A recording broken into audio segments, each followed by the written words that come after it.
If you got the iPhone XR anytime during the last 4 years, with the launch of iPhone 14s, you must definitely be wondering whether you should make the switch. But at the same time, you're not too sure about spending the extra money because you don't know what exactly the 14 offers over the XR, or how much more life does your XR has left in it, or even if the upgrade is worth it or not. Well, in this video, I will try and answer all of your questions. I will be covering every aspect of both these phones, and in the end, you will have a much clearer understanding of whether you should upgrade or not. Or rather, who should upgrade from the iPhone XR to 14 and who should keep on using the iPhone XR for another year and look at the iPhone 15 series when it comes out towards the later half of 2023.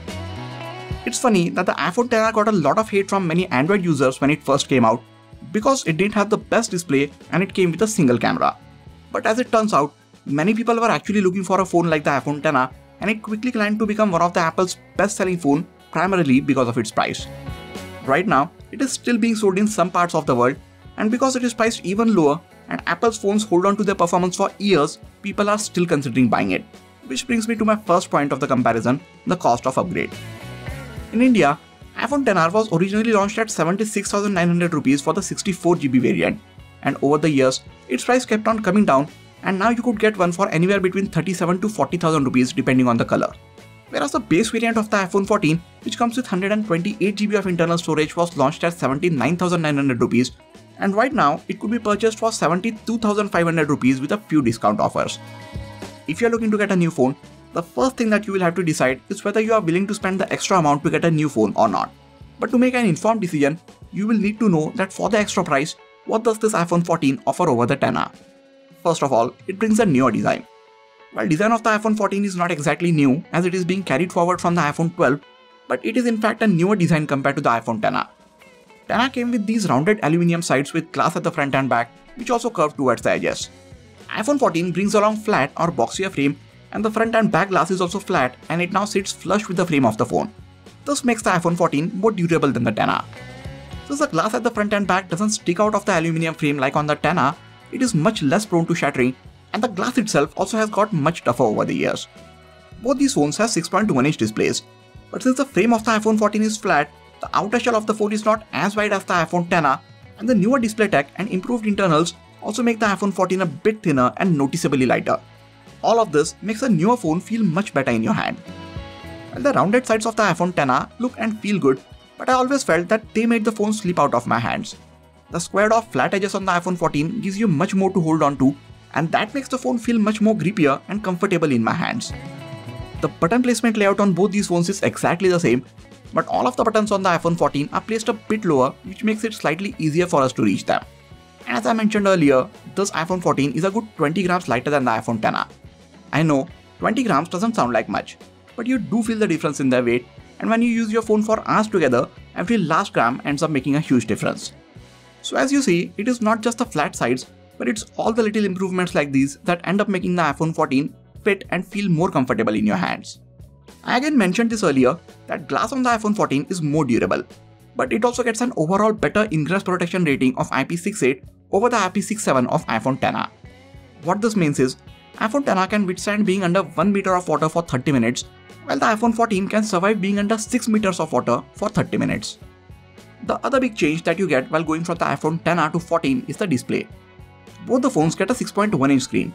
One on the iPhone XR is a liquid retina IPS LCD screen with a typical brightness of 625 nits, while one on the iPhone 14 is Super Retina XDR OLED screen with a typical brightness of 800 nits and a peak brightness rating of 1200 nits. 14's display is not just brighter, but at 2532 by 1170 pixels, it's also much more pixel dense compared to the sub 1080p screen on the iPhone XR. Now XR's display is not bad. It's actually the best LCD panel on the market, and unless you're holding it too close to your eyes, you can't really tell that it's a sub 1080p screen. iPhone 14's display on the other hand is a treat. If you look at same content on both these phones, you will notice how rich colors on the iPhone 14's display look, contrast is better, text is sharper, and the Dolby Vision HDR10 content just makes you want to look at it all the time. If you like to consume a lot of content on your phone, you will love the upgraded display. From all of the shots until now, you might have noticed that bezels on the iPhone 14 are considerably smaller than the ones on the iPhone XR all around. Not just that, but because the frame is rounded on the XR, you see more of it, which makes the bezels feel even thicker. While the frame on the iPhone 14 can barely be seen from the front, so the bezels, which are already thin, feel even thinner. Not just the bezels, but the notch on the iPhone 14 is also narrower than the one on the iPhone XR. Every piece of tech that was behind the bigger notch on the iPhone XR, like the dot projector, flood illuminator, IR sensor, proximity sensor and whatnot, is now cramped up behind this smaller notch on the iPhone 14. So other than the cameras at the back, that's about it for the external changes between both these phones. We will circle back to the cameras after we are done looking at the internals. Inside, XR packs in the A12 Bionic chip, which was built on 7nm architecture, and it came with just 3GB of RAM, which was plenty for the time. iOS is very well optimized and doesn't require as much RAM as the Android phones to run smoothly. iPhone 14 on the other hand comes with A15 Bionic chip, which is built on 5nm architecture, and it comes with 6GB of RAM. Thanks to the newer internals, iPhone 14 definitely opens all of the apps a bit quicker than the XR, and if you want to switch between multiple open apps, then 14 also keeps more apps ready and running in the background than the iPhone XR. Here, I am opening a few apps that most people use every day, and as you can see, iPhone 14 is faster at opening all of them. Surprisingly, XR is not too far behind the iPhone 14, and this goes to show how well optimized the apps are and how light iOS really is. It doesn't let the XR feel like a 4-year-old phone software-wise. I just can't say this about any Android phone. Even the flagship phones don't perform all that well after 4 years. Good hardware is just one part, but good software which tightly integrates all the components on this phone has a bigger role to play in this. That brings us to the next point, the software longevity of these phones. Apple is the best when it comes to providing software support for their older phones. They keep on pushing the latest software updates to their phone for 5 or even 6 years, which is just unheard of in the smartphone industry. Although the iPhone XR is 4-year-old, it and the iPhone 14 are still running the same operating system, and both of them got the 16.1.2 update on the same day. As I said, XR is now 4-year-old, so it will definitely get the iOS 17 update next year, and I have a feeling that Apple might even push out the iOS 18 update to it a year after that. What this means is, if you really want to push it, then you could still keep on using the iPhone XR for another year. That being said, XR is around the end of its life cycle, whereas the iPhone 14 is in its infancy. So software-wise, it is definitely going to last another 5 years without any hiccups. There are some things that XR doesn't get, like the 5G antennas, faster Wi-Fi, or the Bluetooth 5.3. So if you want faster communication options, iPhone 14 provides you with all of these. Now, I won't base the decision to upgrade solely on the basis that XR is not having 5G. Because as fascinating as 5G sounds, in reality, it is not making as big of a difference to your daily smartphone usage experience as the manufacturers or carriers want you to believe. 4G or LTE is still fast enough to help you get all the things done that you want to do on your phone. I'm not saying that 5G is not good, just that we don't have the supporting infrastructure to take its full advantage yet. To power these internals, iPhone XR packs in 2942 mAh non-removable battery, whereas the iPhone 14 packs in a slightly larger 3279 mAh battery. The bigger battery, combined with more power-efficient processor, less power-hungry OLED display, and better battery optimization in iOS, helps the iPhone 14 achieve at least 2 to 3 hours extra usage out of a single charge compared to the iPhone XR, or sometimes even more. Over the years, the battery health on your iPhone XR might have also come down a bit, so going from it to the iPhone 14 definitely gives you a huge jump in battery performance. When it comes to charging, you can use the USB power delivery charger with both the phones, and they will go from 0 to 50% in just half an hour. If you use a 30-watt charger with the iPhone 14, it can charge even faster. Both support Qi wireless charging, but iPhone 14 gets MagSafe wireless charging, which at 15 watts is twice as fast as a regular Qi charging. Thanks to the MagSafe magnets built into the back of the iPhone 14, you can even attach various MagSafe accessories to it. iPhone XR doesn't get this feature. That brings us to the cameras. XR comes with a single camera on its back with a sensor size of 1x2.55 inch, f1.8 aperture, 26mm lens and optical image stabilization. Whereas the iPhone 14 gets dual 12MP sensors on its back, where the size of the main image sensor is much larger at 1x1.65 inch. It gets f1.5 aperture, 26mm lens and sensor shift image stabilization. The secondary camera gets another 12MP sensor with f2.4 aperture and a 13mm ultra-wide-angle lens.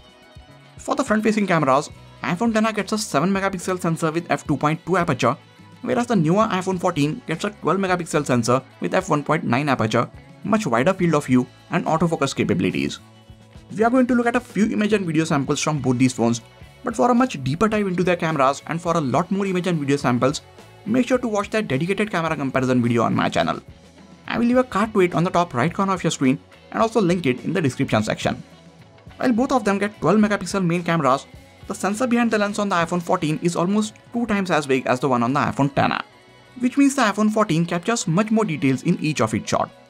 Not just that, but it also handles the white balance and colors a bit better, and the smart HDR4 algorithm on it delivers hugely improved dynamic range. The difference gets even bigger in lower light.